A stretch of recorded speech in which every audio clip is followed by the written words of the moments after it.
ಯೌವನ ತುಂಬಿದ ಅತ್ತೆ ಅಳಿಯನಿಂದ ಯೋಗ ಕಲಿಯಲು ಹೋಗಿ ಮಾಡಿದಳು ತಪ್ಪು. ಈಕೆಯ ಹೆಸರು ಕಲ್ಪನಾ. 40 ವಯಸ್ಸಿನ ಗೃಹಿಣಿ. ಈಕೆ ಮನೆಯ ಮುಂದೆ ವ್ಯಾಯಾಮ ಮಾಡುತ್ತಾ ಇರುತ್ತಾಳೆ. ಆಗ ಅವಳ ಗಂಡ ರಾಜೇಶ್ ಇಷ್ಟೊಂದು ವ್ಯಾಯಾಮ ಮಾಡಿ ಹೆಚ್ಚು ಕಮ್ಮಿ ಮಾಡಿಕೊಂಡರೆ ಆಮೇಲೆ ಆಸ್ಪತ್ರೆಗೆ ಖರ್ಚಾಗುತ್ತದೆ, ಹುಷಾರು ಎಂದು ಹೇಳುತ್ತಾನೆ. ಆಗ ಕಲ್ಪನಾ, ನೀವು ನನಗೆ ಸಪೋರ್ಟ್ ಮಾಡದೇ ಇದ್ದರೂ ಪರವಾಗಿಲ್ಲ, ಅವಮಾನ ಮಾಡಬೇಡಿ, ನಾನು ಇನ್ನು ಯಂಗಾಗಿ ಕಾಣಬೇಕು ಎಂದು ಹೇಳುತ್ತಾಳೆ. ನಂತರ ಕಲ್ಪನಾ ಮಗಳು ಪ್ರಿಯಾ ವಿಡಿಯೋ ಕಾಲ್ ಮಾಡ್ತಾಳೆ. ನಾನು ಹಾಗೂ ನನ್ನ ಗಂಡ ರಜೆ ತೆಗೆದುಕೊಂಡು ನಿಮ್ಮ ಮನೆಗೆ ಬರುತ್ತಿದ್ದೇವೆ ಎಂದು. ಇದರಿಂದ ಕಲ್ಪನಾಗೆ ಖುಷಿಯಾಗುತ್ತದೆ. ಮತ್ತೊಂದು ದಿನ ಕಲ್ಪನಾ ಬ್ಯೂಟಿ ಪಾರ್ಲರ್ನಿಂದ ಮನೆಗೆ ಬರುತ್ತಾಳೆ.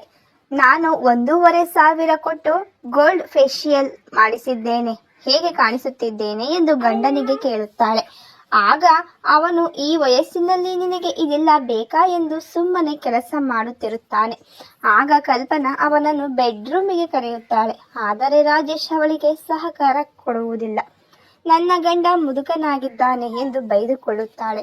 ನಂತರ ಆಕೆಯ ಫ್ರೆಂಡ್ ಆಕಾಶ್ ಎಂಬ ವ್ಯಕ್ತಿ ಮೆಸೇಜ್ ಮಾಡ್ತಾನೆ. ಆಗ ಕಲ್ಪನಾ ಕೂಡ ರಿಪ್ಲೈ ಕೊಡ್ತಾಳೆ. ಮರುದಿನ ಪ್ರಿಯಾ ಹಾಗೂ ರಾಜ್ ಮನೆಗೆ ಬರುತ್ತಾರೆ. ಇವರೆಲ್ಲ ಖುಷಿ ಪಡುತ್ತಾರೆ. ಅಂದು ರಾತ್ರಿಯೇ ಪ್ರಿಯಾ ಮತ್ತೆ ರಾಜ್ ರೂಮಿನಲ್ಲಿ ಡಿಂಗ್ ಡಾಂಗ್ ಮಾಡಿಕೊಂಡು ಸ್ವರ್ಗ ಕಾಣುವಾಗ ಅದನ್ನು ನೋಡಿ ಕಲ್ಪನಾಗೆ ಕಣ್ಣು ಕೆಂಪಗಾಗುತ್ತದೆ. ಮರುದಿನ ರಾಜ್ ವ್ಯಾಯಾಮ ಮಾಡುತ್ತಿರುತ್ತಾನೆ. ಅದೇ ಸಮಯಕ್ಕೆ ಅಲ್ಲಿಗೆ ವ್ಯಾಯಾಮ ಮಾಡಲು ಕಲ್ಪನಾ ಕೂಡ ಬರುತ್ತಾಳೆ. ಆಗ ರಾಜ್, ನನಗೂ ಕೂಡ ಕಂಪನಿ ಸಿಕ್ಕಿತು, ಬನ್ನಿ ಅತ್ತೆ, ನಾನು ನಿಮಗೆ ಕೆಲವು ವ್ಯಾಯಾಮಗಳನ್ನು ಹೇಳಿಕೊಡುತ್ತೇನೆ ಎಂದು ಆಕೆಗೆ ವ್ಯಾಯಾಮ ಮಾಡಿಸುತ್ತಾನೆ. ಇದರಿಂದ ಕಲ್ಪನಾಗೆ ಅಳಿಯನ ಕಡೆಗೆ ಆಕರ್ಷಣೆ ಶುರುವಾಗುತ್ತದೆ. ಮರುದಿನ ಕಲ್ಪನಾ ಹುಡುಗಿಯಂತೆ ರೆಡಿಯಾಗುತ್ತಾಳೆ.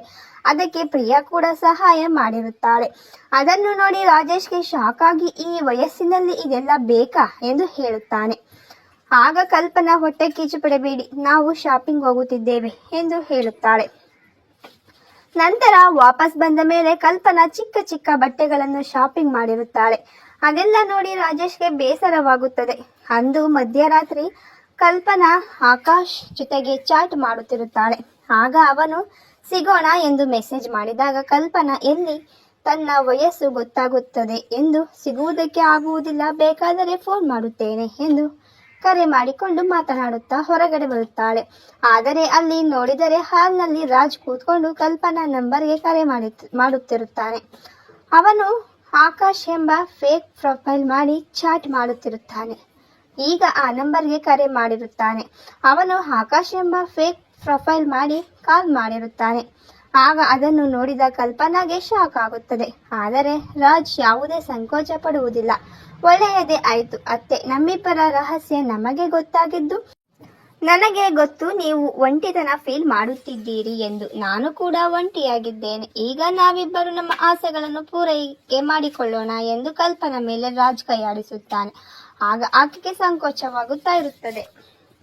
ಮತ್ತೆ ಮಾತು ಬರುವುದಿಲ್ಲ. ನಂತರ ಆಕೆಯನ್ನು ಬೇರೆ ಬೆಡ್ರೂಮ್ಗೆ ಕರೆದುಕೊಂಡು ಹೋಗಿ ಇಬ್ಬರು ಮುದ್ದಾಡುತ್ತಾ ಸ್ವರ್ಗ ಸುಖ ಕಾಣುತ್ತಾರೆ. ಬೆಳಿಗ್ಗೆ ತಿಂಡಿ ಮಾಡುವಾಗ ಕೂಡ ಟೇಬಲ್ ಕೆಳಗಡೆ ಕಲ್ಪನಾ ರಾಜ್ ಕಾಲನ್ನು ಸವರುತ್ತಾ ಇರುತ್ತಾಳೆ. ನಂತರ ಕಲ್ಪನಾ ಬಟ್ಟೆ ಒಣಗಿ ಹಾಕುವಾಗ ಅಲ್ಲಿಗೆ ಬಂದ ರಾಜ್ ಆಕೆಗೆ ಒಂದು ಬಟ್ಟೆಯನ್ನು ಗಿಫ್ಟ್ ಕೊಡುತ್ತಾನೆ. ನಂತರ ರಾಜೇಶ್ ಮಲಗಿದ ಮೇಲೆ ಆಕೆ ರಾಜ್ನ ರೂಮಿಗೆ ಬರುತ್ತಾಳೆ. ಅಲ್ಲಿ ತನ್ನ ನೈಟಿಯನ್ನು ತೆಗೆದಾಗ ಅಲ್ಲಿ ಆ ಶಾರ್ಟ್ ಡ್ರೆಸ್ ಅನ್ನು ಕಲ್ಪನಾ ಹಾಕಿರುತ್ತಾಳೆ. ನಂತರ ಇಬ್ಬರು ಎಂದಿನಂತೆ ಸ್ವರ್ಗ ಸುಖ ಕಾಣುತ್ತಾರೆ. ಎಲ್ಲ ಮುಗಿದ ಮೇಲೆ ರಾಜ್, ಇನ್ನು ಎಷ್ಟು ದಿನ ಇಲ್ಲಿ ಇರೋದು, ಸದ್ಯ ನನ್ನ ರಜೆ ಮುಗಿದಿದೆ, ನಾನು ನಮ್ಮ ಊರಿಗೆ ಹೋಗಬೇಕು ಎಂದು ಹೇಳುತ್ತಾನೆ. ಆಗ ಕಲ್ಪನಾ, ಇಲ್ಲೇ ಉಳಿದುಕೊಳ್ಳಿ ಎಂದು ಹೇಳುತ್ತಾಳೆ. ಆಗ ರಾಜ್, ಯೋಚಿಸಬೇಡ, ನಾವಿಬ್ಬರು ನಮ್ಮ ಸಂಬಂಧವನ್ನು ಮುಂದುವರಿಸೋಣ, ನಾನು ಆಗಾಗ ಬಂದೇ ಬರುತ್ತೇನೆ ಎಂದು ಹೇಳುತ್ತಾನೆ. ಮರುದಿನ ಬೆಳಿಗ್ಗೆ ಪ್ರಿಯಾ ಹಾಗೂ ರಾಜ್ ಅಲ್ಲಿಂದ ಹೊರಡುತ್ತಾರೆ. ಆಗ ಕಲ್ಪನಾ ಬೇಸರದಲ್ಲಿ ಕಳುಹಿಸಿಕೊಡುತ್ತಾಳೆ. ಅಂದು ರಾತ್ರಿ ರಾಜೇಶ್ ಮಗಳು ಅಳಿಯ ತಲುಪಿದ್ದಾರೆ ಎಂದು ತಿಳಿಸುತ್ತಾನೆ. ಅದನ್ನು ಕೇಳಿ ಶಾಕ್ ಆದ ಕಲ್ಪನಾ, ಹೌದಾ, ನನಗೆ ತಿಳಿಸೇ ಇಲ್ಲವಲ್ಲ ಎಂದು ಕೋಪ ಮಾಡಿಕೊಳ್ಳುತ್ತಾಳೆ. ನಂತರ ಕಲ್ಪನಾ ರಾಜ್ಗೆ ಮೆಸೇಜ್ ಮಾಡುತ್ತಾಳೆ. ಆಗ ರಾಜ್, ನನಗೆ ತುಂಬಾ ಸುಸ್ತಾಗಿದೆ, ನಾಳೆ ಮಾತನಾಡುತ್ತೇನೆ ಎಂದು ರಿಪ್ಲೈ ಕೊಡುತ್ತಾನೆ. ಇದರಿಂದ ಕಲ್ಪನಾ ಬೇಸರಗೊಳ್ಳುತ್ತಾಳೆ.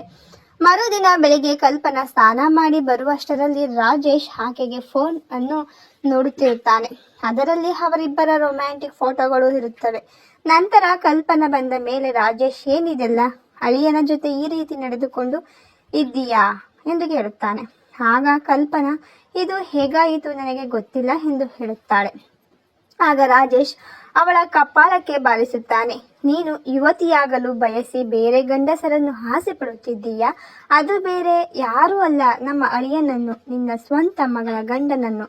ನಾನು ಯಾರನ್ನು ಮಗ ಅಂದುಕೊಂಡಿದ್ದೇನೋ ನೀನು ಅವನ ಜೊತೆ ಇಂಥ ಕೆಲಸ ಮಾಡಿದ್ದೀಯಾ? ನಾನು ಈಗಲೇ ಎಲ್ಲ ವಿಷಯವನ್ನು ಪ್ರಿಯಾಳಿಗೆ ಹೇಳುತ್ತೇನೆ. ಏಕೆಂದರೆ ರಾಜ್ ನಿನ್ನ ಜೊತೆ ಹೀಗೆ ನಡೆದುಕೊಂಡಿದ್ದಾನೆ ಎಂದರೆ ಇನ್ನು ಅವಳಿಗೆ ಎಷ್ಟು ಅಫೇರ್ಗಳು ಇರಬಹುದು ಎಂದು ಹೇಳಿ ಹೋಗುವಾಗ ಅವನನ್ನು ಕಲ್ಪನಾ ತಡೆಯಲು ಯತ್ನಿಸುತ್ತಾಳೆ. ಆಗ ಆಕೆಯನ್ನು ತಳ್ಳಿ ರಾಜೇಶ್ ಹೊರಡುವಾಗ ಫ್ಲವರ್ ವಾಸ್ನಿಂದ ಹೊಡೆದು ಬಿಡುತ್ತಾಳೆ. ಅವನ ಪ್ರಾಣ ಅಲ್ಲೇ ಆರಿ ಹೋಗುತ್ತದೆ. ಮರುದಿನ ಫೋಟೋ ಮುಂದೆ ಬಿಳಿ ಸೀರೆಯಲ್ಲಿ ನಿಂತಿರುತ್ತಾಳೆ. ಮನೆಯವರಿಗೆಲ್ಲ ಅವನು ಮಹಡಿಯಿಂದ ಬಿದ್ದು ತಲೆಪೆಟ್ಟು ಬಿದ್ದು ಸತ್ತು ಹೋದ ಎಂದು ಕತೆ ಕಟ್ಟಿರುತ್ತಾಳೆ. ಆಗ ರಾಜ್ ಬಂದು ನಾವು ನಿಮ್ಮನ್ನು ಒಂಟಿಯಾಗಿ ಬಿಡುವುದಿಲ್ಲ, ನಾವು ನಿಮ್ಮ ಜೊತೆಯಾಗಿರುತ್ತೇವೆ ಎಂದು ಕಲ್ಪನಾಳ ಕೈ ಮುಟ್ಟುತ್ತಾನೆ. ಆಗ ಕಲ್ಪನಾ ಆಸೆಯಿಂದ ರಾಜ್ನನ್ನು ನೋಡುತ್ತಾಳೆ. ನಂತರ ರಾಜ್ ಮಹಡಿ ಮೇಲೆ ನಿಂತು ದಮ್ ಹೊಡೆಯುತ್ತಾ ಇರುತ್ತಾನೆ. ಆಗ ಹಿಂದಿನಿಂದ ಬಂದ ಕಲ್ಪನಾ ಅವನನ್ನು ತಬ್ಬಿಕೊಳ್ಳುತ್ತಾಳೆ. ರೊಮ್ಯಾಂಟಿಕ್ ಮಾತನ್ನು ಹಾಡಲು ಬಯಸುತ್ತಾಳೆ. ಆಗ ರಾಜ್ ಶಾಕ್ ಆಗುತ್ತಾನೆ. ಇಂತಹ ಸಿಚುವೇಶನ್ನಲ್ಲಿ ಕೂಡ ಹೀಗೆ ನಡೆದುಕೊಳ್ಳಲು ಹೇಗೆ ಸಾಧ್ಯ ಎಂದು ಕೇಳುತ್ತಾನೆ. ಆಗ ಕಲ್ಪನಾ ನಗುತ್ತಾ ಈ ಸಿಚುಯೇಷನ್ ಮಾಡಿದ್ದೆ ನಾನು. ನಮ್ಮಿಬ್ಬರ ವಿಷಯ ನನ್ನ ಗಂಡನಿಗೆ ಗೊತ್ತಾಗಿ ಬಿಟ್ಟಿತ್ತು. ಅವನು ಮಗಳಿಗೆ ಹೇಳುತ್ತೇನೆ ಎಂದು ಹೆದರಿಸಿದ. ಅದಕ್ಕೆ ನಾನು ಅವನನ್ನು ಮುಗಿಸಿ ಈಗ ನೋಡಿ ನಾವಿಬ್ಬರು ಇಲ್ಲೇ ಇರುತ್ತೀರಿ ಎಂದು ಒಂದೇ ಹಿಟ್ಟಿನಲ್ಲಿ 2 ಹಕ್ಕಿ ಹೊಡೆದಿದ್ದೇನೆ ಎಂದು ಹೇಳಿಕೊಂಡು ನಗುತ್ತಾಳೆ. ಆದರೆ ಇದರಿಂದ ರಾಜ್ ದೊಡ್ಡ ಶಾಕ್ಗೆ ಒಳಗಾಗುತ್ತಾನೆ. ಅಂದು ರಾತ್ರಿ ಊಟ ಮಾಡುವಾಗ ಬಿಳಿ ಸೀರೆಯನ್ನು ತೆಗೆದು ಕಲರ್ ಸ್ಯಾರಿಯಲ್ಲಿ ಕಲ್ಪನಾ ಬರುತ್ತಾಳೆ. ಅವಳನ್ನು ನೋಡಿ ಪ್ರಿಯಾ ಶಾಕ್ ಆಗುತ್ತಾಳೆ. ಆಗ ಕಲ್ಪನಾ ನಿನ್ನ ತಂದೆಗೂ ಕೂಡ ನಾನು ಬಿಳಿ ಸೀರೆ ಉಟ್ಟಿಕೊಂಡು ದುಃಖ ಪಡುವುದು ಇಷ್ಟವಿರಲಿಲ್ಲ, ಅದಕ್ಕಾಗಿ ನಾನು ಈ ತರಹ ಬದಲಾಗಿದ್ದೇನೆ ಎಂದು ಮಗಳಿಗೆ ಹೇಳಿ ಏಮಾರಿಸುತ್ತಾಳೆ.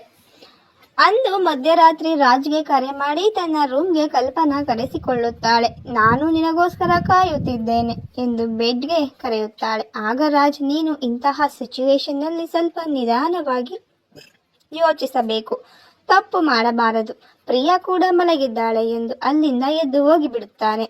ಇದರಿಂದ ಕಲ್ಪನಾಗೆ ಬೇಸರವಾಗುತ್ತದೆ. ಮರುದಿನ ಬೆಳಿಗ್ಗೆ ರಾಜ್ ಪ್ರಿಯಾ ಜೊತೆ ಸ್ವಲ್ಪ ರೊಮ್ಯಾಂಟಿಕ್ ಆಗಿ ನಡೆದುಕೊಳ್ಳುತ್ತಿರುವ ಸಮಯದಲ್ಲಿ ಅಲ್ಲಿಗೆ ಕಲ್ಪನಾ ಬಂದು ಕೋಪದಿಂದ ನೋಡುತ್ತಿರುತ್ತಾಳೆ. ನಂತರ ಅವರ ಮನೆಗೆ ಪೊಲೀಸರು ಬಂದು ನಾವು ನಿಮ್ಮ ಪತಿಯ ಪೋಸ್ಟ್ ಮಾರ್ಟಮ್ ಆದ ಮೇಲೆ ಅದು ಅವರ ತಲೆಗೆ ಯಾರೋ ಬಲವಾಗಿ ಹೊಡೆದು ಅವರು ಸತ್ತಿದ್ದಾರೆ ಎಂದು ರಿಪೋರ್ಟ್ ಬಂದಿದೆ ಎಂದು ಹೇಳುತ್ತಾರೆ.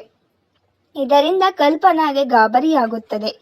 ಆಗ ಕಲ್ಪನಾ ಅವರು ಮೆಟ್ಟಿಲ ಬಳಿ ಬಿದ್ದಿದ್ದರು, ಅದಕ್ಕೆ ಸತ್ತಿರಬಹುದು ಎಂದು ನಾನು ತಿಳಿದುಕೊಂಡಿದ್ದೆ ಎಂದು ಹೇಳುತ್ತಾಳೆ. ಆಗ ಪೊಲೀಸರು ಯಾರ ಮೇಲಾದರೂ ಅನುಮಾನವಿದ್ದರೆ ನಮಗೆ ಹೇಳಿ ಎಂದು ಹೇಳಿ ಅಲ್ಲಿಂದ ಹೋಗುತ್ತಾರೆ.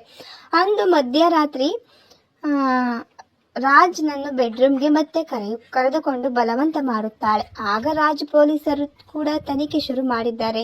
ಸಿಕ್ಕಿ ಹಾಕಿಕೊಂಡರೆ ನೀನು ನಾನು ಇಬ್ಬರು ಜೈಲಿಗೆ ಹೋಗಬೇಕಾಗುತ್ತದೆ, ಏಕೆಂದರೆ ಒಂದು ರೀತಿ ಅವರನ್ನು ಕೊಲ್ಲಲು ನಾನೇ ಕಾರಣ ಎಂದು ಆಕೆಗೆ ಬುದ್ಧಿ ಹೇಳುತ್ತಿರುವಾಗಲೇ ಅಲ್ಲಿಗೆ ಪ್ರಿಯಾ ಬಂದು ಬಿಡುತ್ತಾಳೆ. ನೀನು ಎಂತಹ ನೀಚ ಹೆಂಗಸು, ಅಮ್ಮ ನನ್ನ ಅಪ್ಪನನ್ನೇ ಕೊಂದಿದ್ದೀಯಾ ಎಂದು ಬೈದು ನಂತರ ರಾಜ್ಗೆ ನೀನು ನಿನ್ನ ತಾಯಿಯ ಸಮಾನರಾದ ಅತ್ತೆ ಜೊತೆಗೆ ಸಂಬಂಧ ಇಟ್ಟುಕೊಂಡಿದ್ದೀಯ, ನನಗೆ ಅಸಹ್ಯವಾಗುತ್ತಿದೆ, ನಾನು ಈಗಲೇ ನಿಮ್ಮಿಬ್ಬರ ಬಗ್ಗೆ ಪೊಲೀಸರಿಗೆ ತಿಳಿಸುತ್ತೇನೆ ಎಂದು ಹೇಳಿ ಹೊರಗೆ ಹೋಗುವಾಗ ಅವಳನ್ನು ಕಲ್ಪನಾ ಹಿಡಿದುಕೊಳ್ಳುತ್ತಾಳೆ.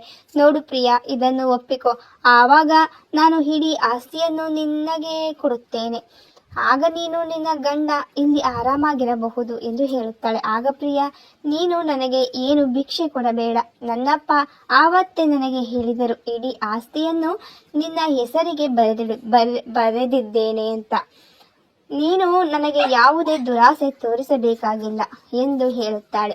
ಆಗ ರಾಜ್, ನಾನು ತಪ್ಪು ಮಾಡಿದ್ದೆ ನಿಜ, ಆದರೆ ಇವಳೇ ಕೊಲೆ ಮಾಡಿರುವುದು, ನಾವು ಇಲ್ಲಿರುವುದು ಬೇಡ, ನಾನು ನೀನು ಈ ಮನೆ ಬಿಟ್ಟು ಹೋಗೋಣ, ದಯವಿಟ್ಟು ನಾನು ಅವತ್ತು ಮಾಡಿದ್ದಕ್ಕೆ ನನ್ನನ್ನು ಕ್ಷಮಿಸಿಬಿಡು ಎಂದು ಪ್ರಿಯಾಳನ್ನು ಕೇಳಿಕೊಳ್ಳುತ್ತಾನೆ. ಆಗ ಕೋಪಗೊಂಡ ಕಲ್ಪನಾ, ನಾನು ನನ್ನ ಜೀವನವನ್ನು ಹಾಳು ಮಾಡಿಕೊಳ್ಳಲು ಇವನೇ ಕಾರಣ, ಇವನಿಗೋಸ್ಕರನೇ ನಾನು ನನ್ನ ಗಂಡನನ್ನು ಕೊಂದೆ, ಈಗ ಡಬಲ್ ಗೇಮ್ ಆಡುತ್ತಿದ್ದಾನೆ ಎಂದು ರಾಜ್ನನ್ನು ಕುತ್ತಿಗೆ ಹಿಸುಕಲು ಹೋಗುತ್ತಾಳೆ. ಆಗ ಕೋಪದಲ್ಲಿ ರಾಜ್ ಕಲ್ಪನಾಳನ್ನು ತಳ್ಳಿ ಬಿಡುತ್ತಾನೆ. ಆಕೆ ತಲೆಗೆ ಪೆಟ್ಟು ಬಿದ್ದು ಆಕೆ ಅಲ್ಲೇ ಸಾವನ್ನಪ್ಪುತ್ತಾಳೆ. ನಂತರ ಪೊಲೀಸರು ಬಂದು ರಾಜ್ನನ್ನು ಅರೆಸ್ಟ್ ಮಾಡಿಕೊಂಡು ಕರೆದುಕೊಂಡು ಹೋಗುತ್ತಾರೆ.